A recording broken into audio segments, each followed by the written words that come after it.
পর্যন্ত আমরা এই দিনের গুরুত্ব শুনে আসছি, আজকে ভারতবর্ষের বুকে এখন আমরা প্রায় 140 কোটি মানুষ বসবাস করি। যখন দেশ পরাধীন ছিল তখন 33 কোটি মানুষ ছিল। আজকের দিনে প্রত্যেকটি স্কুল, কলেজ, মাদ্রাসা, লাইব্রেরি এবং বিভিন্ন সমাজসেবীরা আজকের দিনটাকে অত্যন্ত গুরুত্ব সহকারে আমরা পালন করে থাকি। সেই জন্য আজকে দুবরাজপুর ব্লক কমিটির তরফ থেকে পুরুলিয়াতে আমরা আজকে এই দিনটাকে আমরা পালন করছি। 1830 থেকে যখন east India company Kolkata fort William থেকে দিল্লির দুর্গ পর্যন্ত যখন তারা দাবিয়ে বাড়িয়েছিল, কোনো আমলা, কোনো নেতা, কোনো দল, কোনো সংগঠন কেউ কিন্তু সেই ব্রিটিশদের বিরুদ্ধে মুখ খুলতে পারেনি। একমাত্র আমাদের বুজুর্গের দিন ওলামায়ে কিরাম তাদের সিনাকে কি করেছিলেন, চওড়া করে দিয়েছিলেন ব্রিটিশদের বিরুদ্ধে লড়ার জন্য। ব্রিটিশদের বিরুদ্ধে জন্য এখন আমরা শুনলাম যে কলকাতা ফোর্ট উইলিয়াম থেকে নিয়ে দিল্লি পর্যন্ত একটা কোনো বৃক্ষ বাকি ছিল না, যেখানে সেখানে আলেমদের কিন্তু গর্দন লটকানো ছিল। আজকের এই দেশ আমরা সাধারণত যে ইতিহাসগুলো পড়ানো হয়, নেতাজি সুভাষচন্দ্র বসু, আচার্য কৃপালিনী, সরোজিনী নাইডু, আচার্য প্রফুল্ল চাকি, বাদল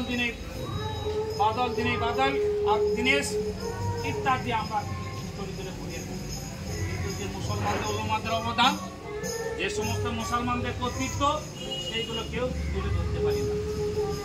যখন ইংরেজদের দাপট বেড়ে গিয়েছিল, শাইখুল হিন্দ মাহমুদুল হাসান তিনি ফতোয়া দিয়েছিলেন যে ইংরেজদের গোলামি করা হারাম। কাউরি শক্তি ছিল না ইংরেজদের বিরুদ্ধে একটা কথা বলার। সেই সময় শাইখুল হিন্দ হুসেন আহমদ মাদানী রহমতুল্লাহ আলাইহি তিনি বলেছিলেন যে ইংরেজদের গোলামি করা হারাম। মনে রাখবেন, আজকে যে পতাকাটা দেখতে পাচ্ছেন, এটাও মুসলমানদের তৈরি করা। যিনি তৈরি করেছিলেন তিনি হলেন সুরাইয়া তৈয়বজি।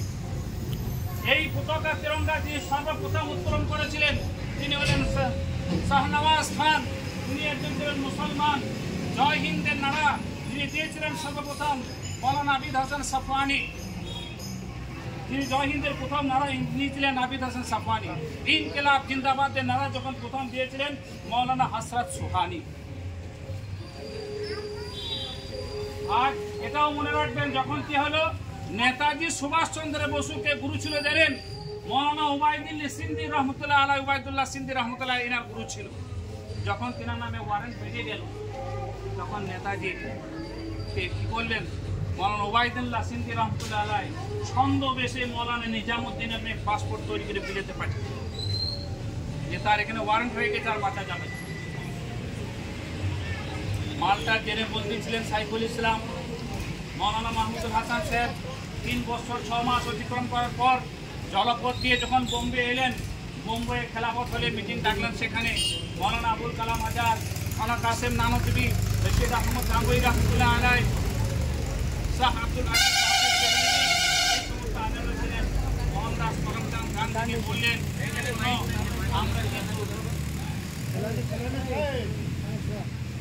আমরা কিন্তু একা দেশকে স্বাধীন করতে পারবো না। আমরা কিন্তু একা দেশকে স্বাধীন করতে পারবো না। সকলে মিলে আমরা যদি দেশকে স্বাধীন করি তাহলে দেশকে স্বাধীন করতে পারবো। অতএব মোহনদাস করমচাঁদকে বললেন যে আপনি হবেন আমাদের নেতা। মোহনদাস করমচাঁদ বলছেন, নেতা তো হব, কিন্তু যে আমি যে যুদ্ধ পরিচালনা করব ইংরেজদের বিরুদ্ধে, সর্বপ্রথম যেটা দরকার সেটা হচ্ছে টাকা। টাকা কোথায় পাবো? শাইখুল ইসলাম মৌলানা মাহমুদ হাসান সাহেব তিনি সেই সময় 1 লক্ষ টাকা কি করেছিলেন, মোহনদাস করমচাঁদ হাতে তুলে দিয়েছিলেন। এটি ইতিহাস সাক্ষী দেয়। ডাক্তার শান্তিময় রায় তিনি নিজের কিতাবে লিখেছেন, জেলেন আমি দেশকে স্বাধীন করুন। দারুল দেওবানকে যে প্রতিষ্ঠিত করা হয়েছিল এই দেশকে স্বাধীন করার জন্য, মৌলানা রশিদ আহমদ গাঙ্গুহি রহমতুল্লাহ গাঙ্গোতে এখনো তিনি নিচে মাটির নিচে একটা কক্ষ আছে, সেখানে ব্রিটিশদের বিরুদ্ধে মাসওয়ারা করার জন্য সেই কক্ষটা ব্যবহার করা হতো। এখন কাউকে ঢুকতে দেওয়া হয়। আজ আমরা কি করি, এই সমস্ত টুপিওয়ালা দাড়িওয়ালা দেখে বলছে আতঙ্কবাদ, আতঙ্কবাদ বলি। কিন্তু মনে রাখতে হবে 52,500 ওলামায়ে কেরামের রক্তের পরিবর্তে আজকে দেশকে আমরা স্বাধীন করেছি। জানেন এই ভারতবর্ষে যিনি প্রথম রাষ্ট্রপতি কে ছিলেন? ডক্টর রাজেন্দ্র প্রসাদ। তিনি স্কুলে পড়েননি, কলেজে পড়েননি, বিহারের ছাপড়া জেলার একটা মাদ্রাসার ছাত্র ছিলেন। আমেরিকার president Barack Hossain Obama, Barack Obama বলি, ওর আসল নাম ছিল বারাক হোসেন ওবামা। জানেন কোথাকার ছাত্র? এর আব্বা ছিল আফ্রিকান মুসলমান।